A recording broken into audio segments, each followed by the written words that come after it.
우리가 오늘 살펴보는 이 여호수아 10장의 말씀은 우리가 잘 알고 있는 여리고 정성 두일 끝내고 아이성 전투에서 승리하고 난 뒤에 지금 이제 이스라엘 백성들에게 일어난 그와 같은 놀라운 일이라고 이야기할 수 있습니다. 지금 이스라엘 백성들이 요단강을 건너고 여리고성 전투에서 승리하고 아이성 전투에서 승리하고 난 뒤에 이 가나안 족속들에게 큰 두 가지 기류가 형성되어집니다. 그 첫 번째는 무엇이냐면 이 이스라엘 땅을 이스라엘 백성들을 갖다가 이 땅에서 몰아내기 위해서 우리가 함께 연합하여 힘을 뭉쳐야 된다라고 주장하는 사람들이 있었어요. 아마 많은 이 가나안 족속들이 그런 생각을 가졌을 것입니다.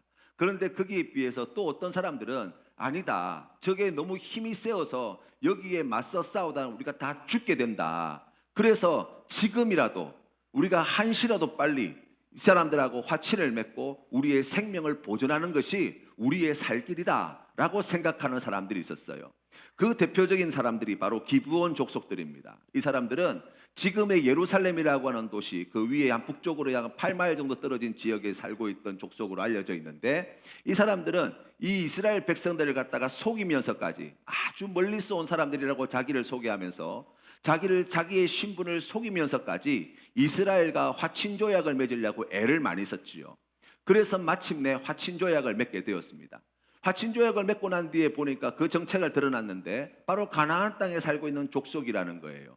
하지만 하나님의 이름으로 맹세하였기 때문에 그것이 혹 자기에게 손해가 되더라도 그 맹세가 유효하게 되었고, 그리하여서 이 기브온 족속들은 이스라엘 백성들에게 종처럼 그렇게 함께 종으로서 함께 살게 되었고, 이스라엘 백성들은 이 기브온 족속들의 안전을 지켜주는 것으로 그렇게 협정이 맺어진 거예요. 그래서 우리가 오늘 성경 말씀에 나와 있는 이야기는 이 기브온이 이스라엘에게 편에 들어가게 되면서 가나안 족속들이 이스라엘과의 전쟁을 하기 전 먼저 기브온 족속들부터 이 전쟁을 하기로 결심을 하고, 이 가나안 족속 남쪽 지역에 있는 5부족이 연합해서 기브온을 합동으로 공격해온 이야기가 기록되어 있어요. 하나님께서는 이 이야기를 듣고 이스라엘 백성들이 출전하게 명령을 하셨습니다. 이스라엘 백성들은 군대를 편성하였고 이 전쟁에 함께 참여하여서 가나안 남부 5개 부족 연합을 갖다가 무찌르는 기사가 오늘 성경 말씀의 내용이에요.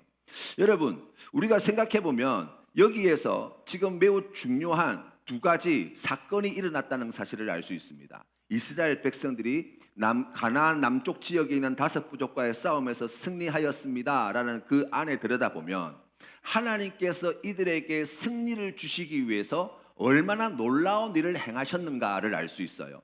그 첫 번째는 하나님께서 베토론 비탈길로 도망가는 이 가나안 족속들에게 이 큰 우박을 내려서 수많은 가나안 부족의 군인들로 하여금 죽게 만들었다는 거예요. 두 번째는 하나님께서 태양과 달을 멈추셔서 하나님께서 낮 시간을 길게 가져가게 하셔서 이스라엘 백성들이 지금 도망가고 있는 가나안 족속들을 갖다가 충분한 시간을 가지고 추격해서 공격하여서 그들을 멸할 수 있도록 하나님께서 은혜를 베풀어 주셨다는 것입니다.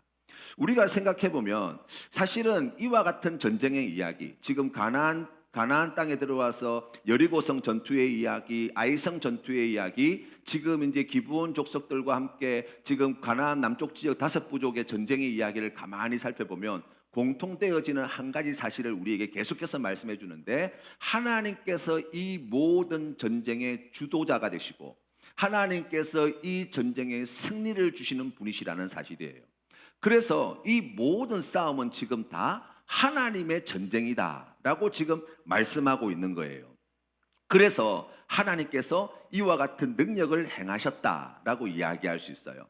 여러분 어떻습니까? 우리의 신앙의 삶의 자리를 우리가 가만히 생각해 본다면 이와 같은 놀라운 이적, 하나님께서 행하신 이와 같은 엄청난 기적과 이적이 우리의 삶에도 필요하지 않습니까? 정말 하나님이 아니면 안 됩니다. 하나님이 도와주시면 안 됩니다. 하나님께서 이 문제 해결해 주지 않으면 저에게 소망이 없습니다 라고 싶은 일들이 얼마나 많은지 몰라요. 우리가 주님 앞에 간절히 기도하는 그 기도의 내용, 그 간구하는 기도의 내용도 이와 같은 일 아니겠습니까? 하나님께서 이 전쟁에 개입하시고 하나님께서 그 능력을 나타내 주셔서 인간의 판단, 인간의 능력, 인간의 생각을 뛰어넘으시는 전능하신 하나님의 그 능력이 기적과 같이 나타나기를 간절히 원합니다. 라는 그런 마음으로 우리가 기도한단 말이죠. 우리가 그와 같은 은혜를 얼마나 간절히 사모하는지 모릅니다. 여러분, 시크릿이라는 책을 아십니까? 이 시크릿이라는 책은 성공한 사람들이 어떻게 성공하였는가 이렇게 알아보니까 매우 중요한 한 가지 비밀과 같은 내용이 있다는 거예요. 사람들이 잘 모르는 비밀과 같은 내용이 있다는 거예요. 그게 뭐냐면 감사하는 마음으로 원하는 것을 생각하고 원하는 것을 얻을 수 있다는 믿음으로 원하는 것을 얻은 후의 모습을 그리면서 살다 보면 그렇게 된다는 거예요. 기적과 같은 일이죠. 그래서 아주 그냥 긍정적으로 자기가 삶에 있어서 정말 간절히 바라는 것, 그 원하는 것을 얻을 수 있다는 믿음을 가지고 정말 원하고 그것을 가지고 난 뒤에 자신의 모습을 생각하면서 그렇게 긍정적으로 살아가다 보면 자기에게 좋은 일들이 자꾸 생기게 되어지고 자기가 간절히 원하는 그와 같은 일들이 삶 가운데 이루어지는 것을, 그래서 큰 승리, 큰 성공을 거두게 되어진다는 이야기예요. 어떤 분이 이 책을 읽고 감동을 받았어요. 야, 정말 그렇구나. 그래, 이렇게 살아야지 라고 생각하고 이분이 정말 그렇게 살고 싶은 생각으로 이제 하루하루를 지내시는데, 하루는 지하철을 타시게 됐어요. 지하철을 탔는데 이제 책에서 배운 내용을 한번 써먹어 봐야 되겠다는 생각이 들었어요. 그래서 자기가 앉고 싶은 그 자리에 딱 가가지고 그 앞에 서서 마음속으로 이렇게 중얼거리면서 이렇게 이야기하는 거예요. 앞에 있는 사람이 일어나 내린다. 앉을 자리가 생긴다. 나는 앉을 수 있다. 앞에 있는 사람이 일어나 내린다. 앉을 자리가 생긴다. 나는 앉을 수 있다. 주문을 계속 외우니까 놀랍게도 앞에 있는 사람이 일어나서 나가는 거예요. 얼마나 신났겠어요. 이야, 이거 진짜 되는구나. 와, 진짜 되는구나. 여러 번 해봤는데 그게 계속해서 되더라는 거예요. 그래서 하루는 이제 친한 후배와 함께 지하철을 같이 탔는데요. 이분에게 꼭 이 이야기를 전해주고 싶은 거예요. 야, 너 시크릿이라는 책 읽어봤냐? 거기에 보니까 이렇게 가르쳐 주더라.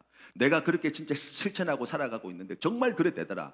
내가 한번 보여줄게 라고 하고 사람들이 많이 타고 있는 그 지하철에 저기 보니까 웬 젊은 남자가 앉아있는 자리가 마음에 드는 거예요. 그 앞에 가가지고 이렇게 이야기합니다. 앞에 남자가 일어난다. 앉을 자리가 생긴다. 나는 앉을 수 있다. 앞에 남자가 일어난다. 앉을 자리가 생긴다. 나는 앉을 수 있다. 이렇게 막 계속해서 반복해서 이야기하는데 웬걸 꿈쩍도 하지 않는 거예요. 놀랍게도 앞에 앉아있던 이 젊은 청년이 이 할아버지를 똑바로 쳐다보고 말하는데요. 이렇게 이야기하는 거예요. 앞에 있는 아저씨가 내 앞에서 사라진다. 나는 내리려면 멀었다.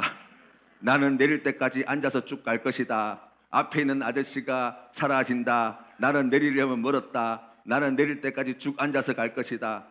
그 이야기를 듣고 이 할아버지가 더 큰 소리로 이야기했다는 거 아니에요. 앞에 있는 남자가 일어난다. 앉을 자리가 생긴다. 나는 앉을 수 있다.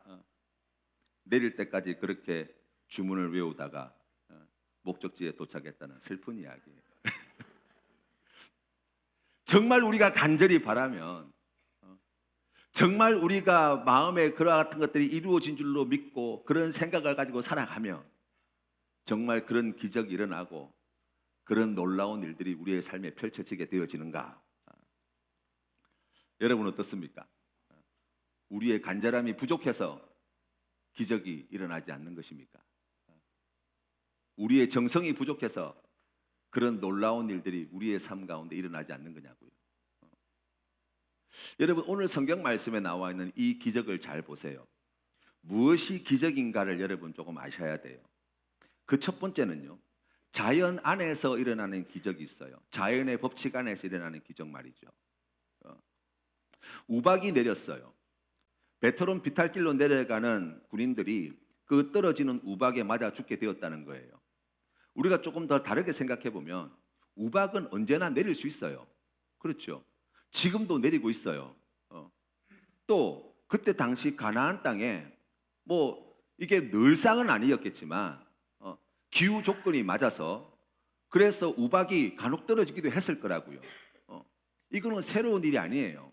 그냥 일어났던 일이에요. 계속해서 되어지는 일이라고요. 그런데 이것이 기적이 되는 이유가 무엇입니까? 기적이 되는 이유는 그 시간에, 그 장소에, 그 사람들에게 그런 효과를 나타냈다는 거예요. 그렇죠. 늘 있어 왔던 것인데, 자연의 법칙 안에서 이루어지는 그와 같은 일들인데, 그 시간에, 그 장소에, 그 사람들에게 그런 효과를 나타낸 것. 우리가 그걸 보면서 야, 이거 완전 기적이다 라고 이야기할 수 있다는 거예요. 두 번째로는 초자연적인 기적이 있어요. 우리가 오늘 성경에서 보게 되어지는 해와 달이 멈추게 되어진 것, 이게 물리적으로 가능한가? 그렇잖아요. 이게 정말 과학적으로 가능한가? 여러분, 제가 알아보니까요, 태양이 그 자리에 멈춰 있다는 것은 지구가 자전을 멈추었다는 이야기잖아요. 지구는요, 시속 1670km의 속도로 자전하고 있대요.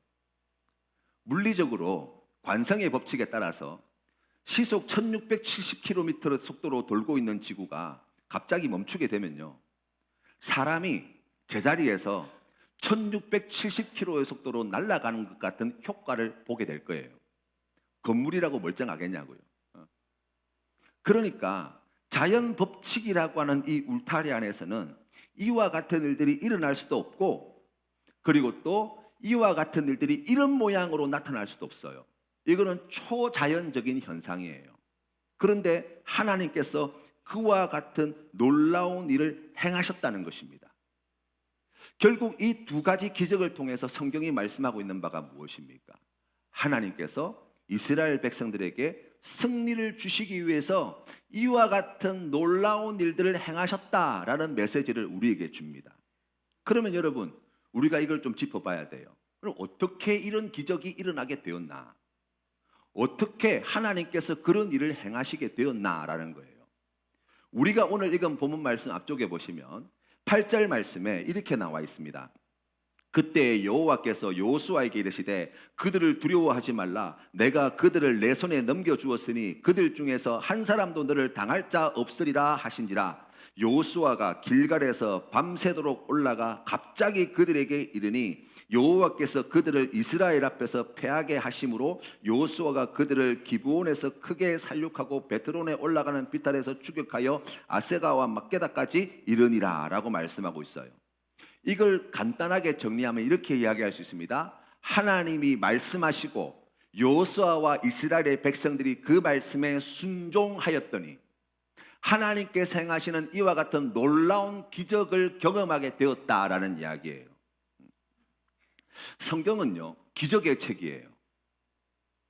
창세기 1장부터 시작해서 계시록 마지막 장까지 온통 기적으로 도배되어 있는 책이에요.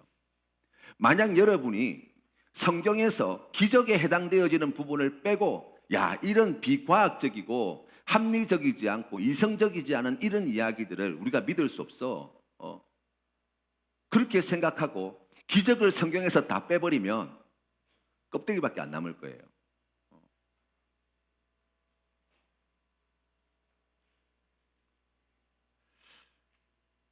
하나님께서 언제 기적을 행하시나? 성경 말씀을 여러분 가만히 살펴보세요.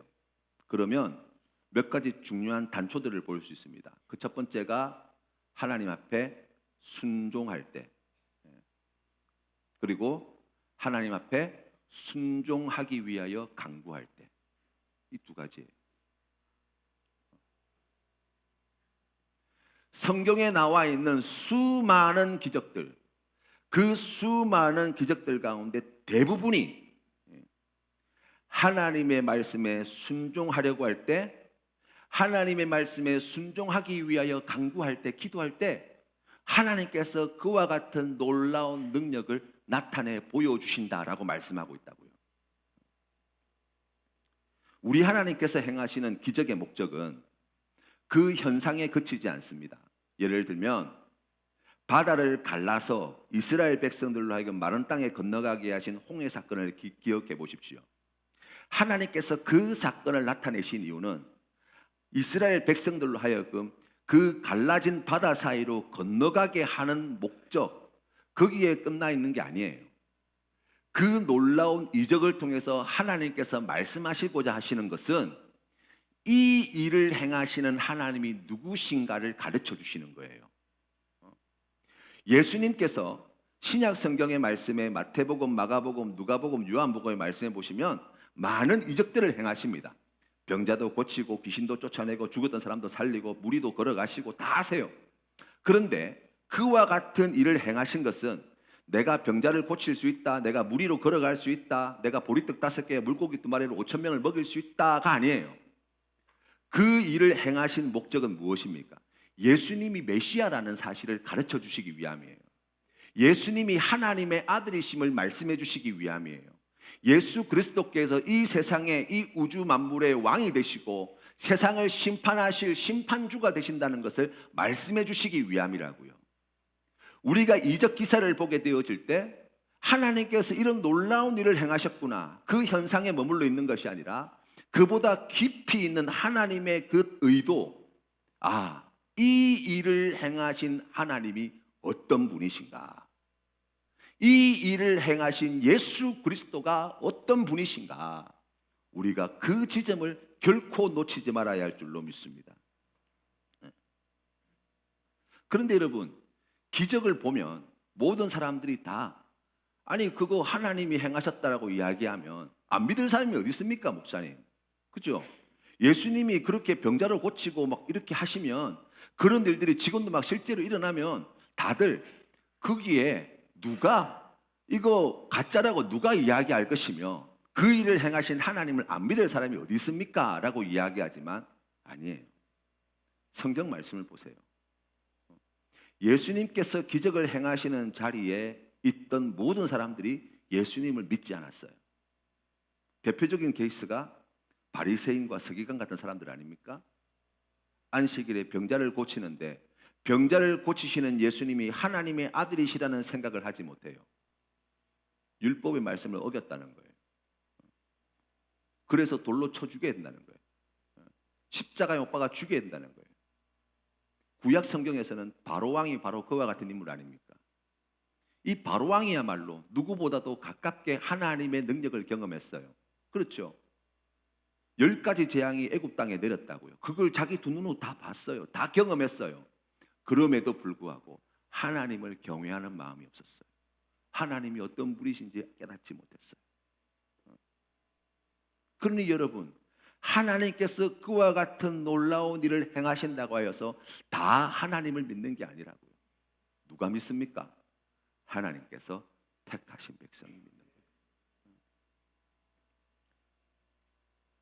우리 예수님께서는 성경에 나와 있는 모든 인물 가운데 가장 많은 이적을 행하셨는데, 요한복음 8장 28절 말씀에 보니까 이렇게 말씀합니다. 이에 예수께서 이르시되 너희가 인자를 든 후에 내가 그인 줄 알고 또 내가 스스로 아무것도 하지 아니하고 오직 아버지께서 가르치신 대로 이런 것들을 말하는 줄도 알리라. 아멘. 어떻게 그렇게 많은 이적을 행하게 되었습니까? 라고 이야기할 때 주님의 대답은 너무나 명료합니다. 하나님이 하라고 하셔서 했다는 거예요. 하나님이 명령하셨고 내가 그 말씀을 듣고 순종하였더니 이런 놀라운 역사가 나타났다는 거예요.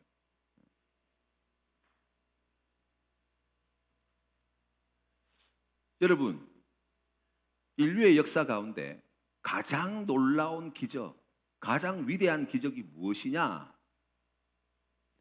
여러분 한번 생각해 보세요. 사람이 달나라에 간 거, 홍해가 갈라져서 이스라엘 백성들이 많은 땅으로 건너가게 되어진 거, 죽었던 사람이 다시 살아나게 되어진 거 아니에요. 그건 이 기적에 비하면 세 발의 피예요. 아무것도 아니에요. 인류의 역사상 가장 위대하고 놀라운 기적이 무엇이냐라고 이야기하면 하나님이 사람으로 이 땅에 오셔서 사람의 죄를 대신해 십자가에 달려 죽으신 사건이에요. 아니 어떻게 전능하신 하나님이, 창조주이신 하나님이 피조물과 같이 뒤쳐서 여기에 오셔서 이 땅에 우리와 같이 함께 하시면서 우리 죄를 위해서 십자가에 달려 영원하신 우리 하나님께서, 거룩하신 우리 하나님께서 어떻게 죽으실 수 있는가? 그런데 여러분, 저는 개인적으로 그 사건보다 더 놀라운 기적이 있어요. 그게 뭐냐면 창조주를 배신하고 창조주 하나님과 원수가 되어 스스로 하나님 자리에 올라서 곧 멸망당하여 죽을 수밖에 없는 우리가 죄 사함을 받고 하나님의 자녀가 됐다는 거예요. 하나님이 사람이 된 것도 너무나 놀라운 기적인데 이 죄 많은 사람이 하나님의 자녀가 되었다고 하는 것도 얼마나 크고 놀라운 기적인지 몰라요. 안 믿으시는 것 같아요. 그것보다 더 큰 기적이 뭐가 있을까요? 저는 성경 말씀에서 그것보다 더 큰 기적을 보지 못했어요. 어떻게 이런 일이 벌어지게 되었습니까? 로마서 5장 19절 말씀에 이렇게 나와 있습니다. 한 사람이 순종하지 않음으로 많은 사람이 죄인 된 것 같이 한 사람이 순종하심으로 많은 사람이 의인이 되리라. 히브리서 5장 8절과 9절 말씀에 말씀합니다. 그가 아들이시면서도 받으신 고난으로 순종함을 배워서 온전하게 되셨은즉 자기에게 순종하는 모든 자에게 영원한 구원의 근원이 되시고 라고 말씀하십니다. 어떻게 하나님이신 그분이 사람이 되실 수 있었습니까? 예수 그리스도께서 아버지의 뜻에 온전히 순종하심으로. 어떻게 죄로 말미암아 죽을 수밖에 없는 하나님을 원수되어진 이 배은망덕한 피조물에 불과한 이 인간이 하나님의 자녀가 되어 수 있었습니까? 예수 그리스도께서 아버지 하나님의 순종하심으로 죽기까지 순종하심으로 우리가 하나님의 자녀가 되는 놀라운 기적이 나타났다는 거예요. 사랑하는 성도 여러분, 여러분의 삶의 자리에 지금 기적이 필요하지 않습니까? 하나님께서 행하신 이와 같은 놀라운 기적이 우리의 가정에, 우리의 직장에, 우리의 기업에, 우리의 심령에, 우리 자녀들에게, 우리 교회에 지금 일어나야 합니다 라고 주님 앞에 기도하고 계시지 않습니까? 긍정적인 생각이 기적을 만들어내는 게 아니에요. 열심히 노력한다고 해서 기적이 일어나는 것이 아닙니다. 순종이 기적을 부르는 거예요.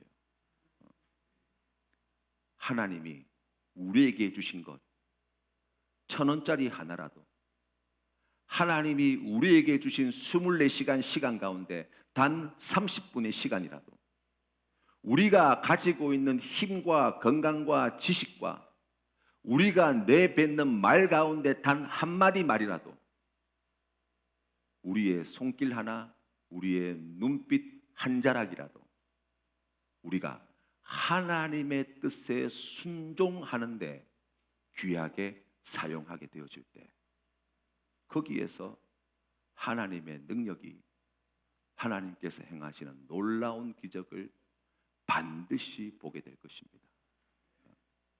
사랑하는 성도님의 이 한 주간의 삶이 순종이 기적을 부릅니다. 이 귀한 믿음의 고백으로 가득 채워가시기를, 그래야 해서 하나님께 주시는 이 풍성하신 은혜 다 받아 누리시기를 주님의 이름으로 축원합니다.